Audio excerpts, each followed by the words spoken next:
Здравейте, аз съм Криси и днес заедно ще правим дръжки за раница.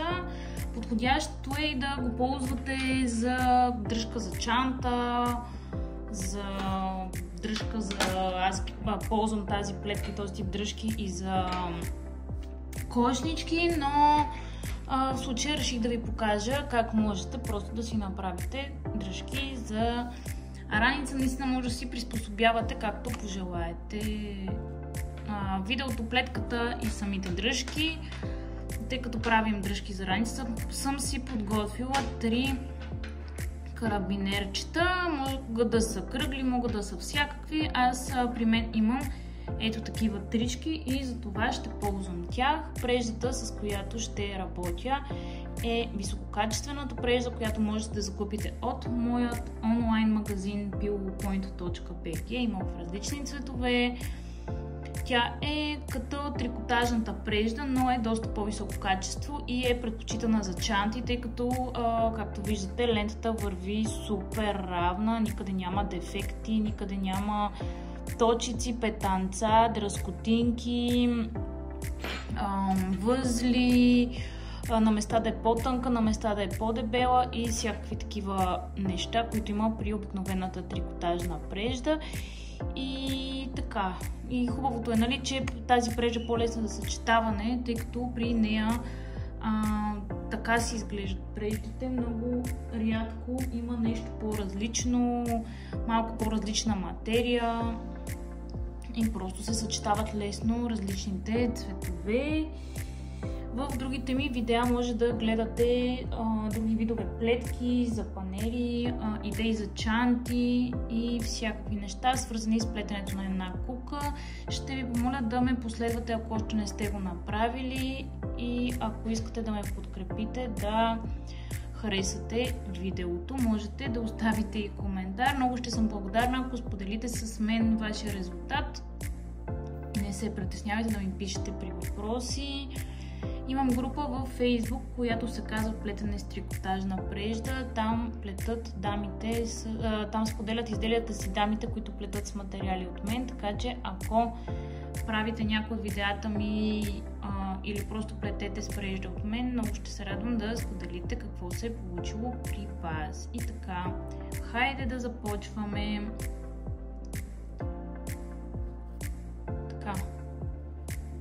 Много интересна плетката, изглежда супер сложна, като схванете вече не е толкова сложна. Аз се чудя с кой номер. Ето с тази ще плета така. Кука номер 6, тази ми е по-удобна, защото пред е малко по-остричка. Вижте тук как са, тази по-дебела, на мен наистина всяка кука ми е, хем са метални, хем са различни, тази тук е по-дебела, с тази по-лесно, тази бих я ползвала, защото тук ми е по-остро връхчето. Иначе е кука номер 6. Можете да плетете от кука номер 6 до кука номер 8 преспокойно. И така, наистина изглежда доста сложна, но когато разберете как се случват нещата, е лесна. Ето по този начин стартираме. Ето така аз си правя захвата. Чакайте да махна.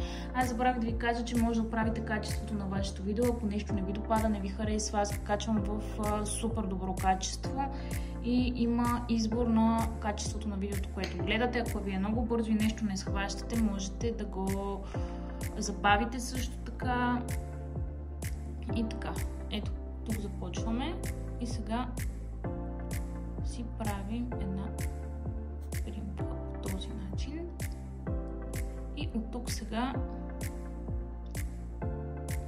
завъртаме около куката. Вижте къде е промъшвам тук. Още в началото, където сме плели.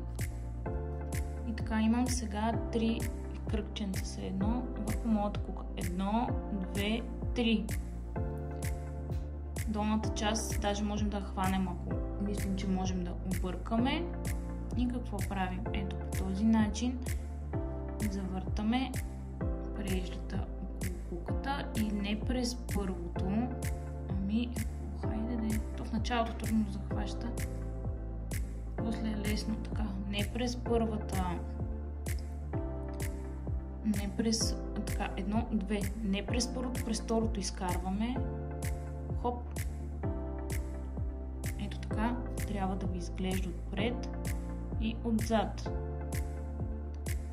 И сега пак си правим с едно същото, но го промушваме сега и през двете останали бримки. И ето така трябва да ви изглежда към този момент дръжката. Така, през цялото време завъртаме около куката. Сега не плетем тук, където плетяхме до сега, ами когато по този начин завъртим и увием прежда около нашата кука, завъртаме долната част е така, хоп, надясно. Това ми случи наляво, да го завъртим, няма да го наврачка, но надясно. Ето.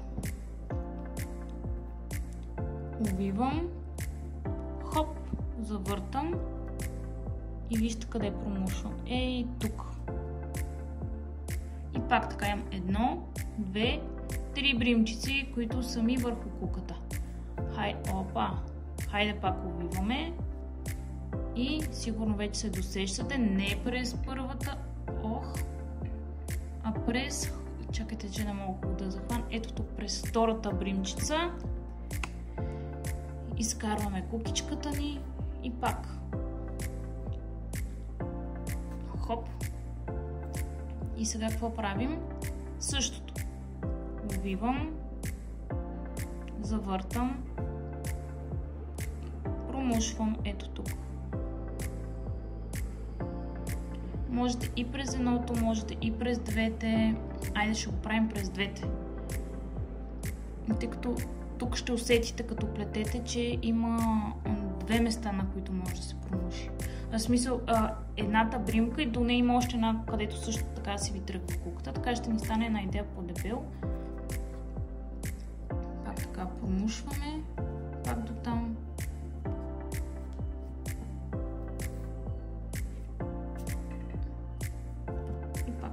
Завъртам, обръщам. Ето ги тия двете, дето ви говоря. Хоп, едното е тук. Виждате къде ми се подава синичкото. Хоп, второто е долното.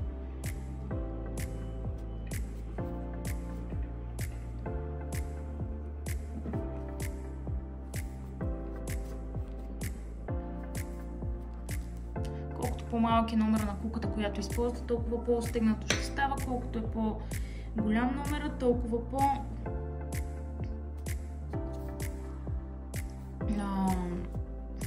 няма да е чак толкова здраво, защото в момента, вижте, при мен става супер здраво. Почти не се движи. Ето до момента. Сега още не може хубаво да видите за какво иде реч.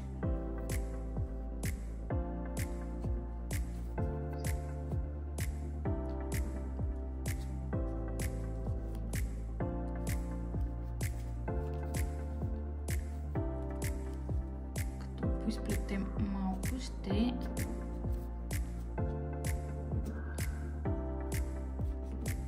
се вижда още по-хубаво.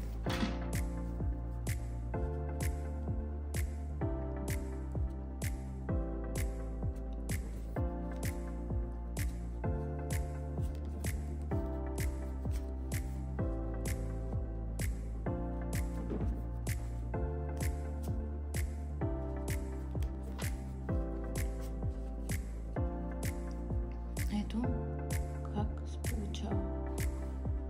Седи супер нежно и супер красиво. На мен това ми е любимата плетка за дръжки. И така вече правите колкото дълго искате. Тоест това може да бъде, нали, ако ще е дръжка за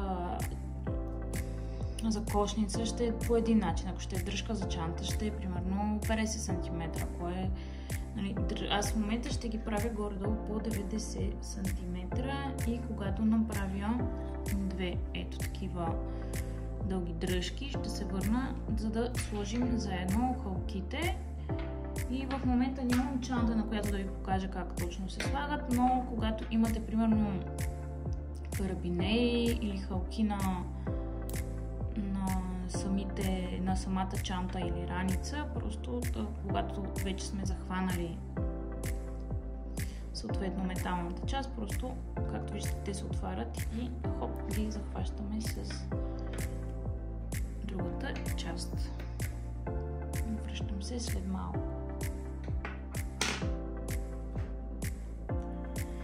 Така, за съжаление не ми стигна прежата и ще трябва да ги доплитам, но ето докъде го докарах. Горе-долу, почти да речем, че са равни и идеята е сега да ги направим на дръжки за раница. Ето така е края на моята дръжка, само си издърпах преждата и тук в този случай можем да я ето така да промушваме, да седи все пак тук, за да не изчезва, да не го режем веднага и така някак си, както ви харесва, си го промушете, за да съответно да не се вижда. Изрязвам го и ето, както виждате, по никакъв начин вече не си личи какво сме правили. Идеята ми е, тук аз трябва да довършвам, така че няма да го закрепвам, но след като го завърша, ето халката, която се отваря, промушвам я. Малко е по-трудно, разбира се, защото тук е много така твърдо съм плела. И да речем, аз просто ще си го махна. И тук абстрахираме се от тази част. Можете иначе да ги сплетете заедно, ако мислите, че ви седи по-красиво. И ето така, тъй като са по този начин съединени, и просто да добавите някакси там халката, да си я промушите. И така горната част ще ви е съединена. Това си го представете от горната страна на раницата. От долната страна какво се случва? Край на нашето изделие. Тук отново така, в случая начало, не е край. Извинявам се. И пак така промушвате, режете, даже тук всъщност има възел, защото няма смисъл да го промушвам. И пак така, спрямо халката, която сте си избрали, промушвате, да речем ето. Трудно.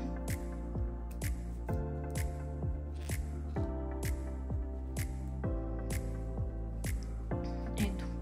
И вече с тази халка може да промушите и да захванете за раницата, за друга халка, която има на раницата, за карабинер или както по-точно сте си избрали да го направите. Като ето по този начин се случва съединяването. Тук си представете, че имате чанта, раница или чанта, тук имате халка една или карабинер и просто ги съединявате. И ето как стои само тази дръжка. Като това може да направи като тип дръжка за несесер, като дръжка за... да знам аз вече, за не някакво... Моята идея, пак ви казвам, изобщо не беше такава. Идеята е да са двата края, да са дръжки за раница. Но ще се наложи аз да довършвам. Просто защото, както виждате, доста къс ми идва края. Иначе и ето тук. Това вече, понеже не е възел, ще ви промуша.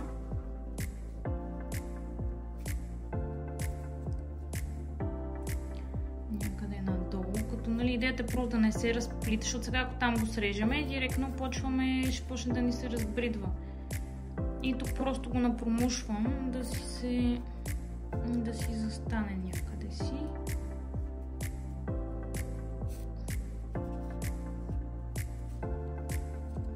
Се вижда, да не ни пречи, да не ни дразни, пък да си в същото време захванато. Ето тук вече го режа. Опс. И тук също слагам, разбира се,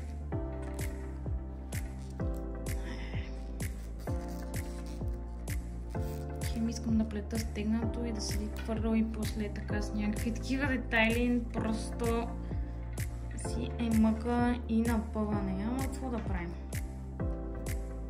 Резултатът поне накрая ни харесва и забравяме за малкото нерви.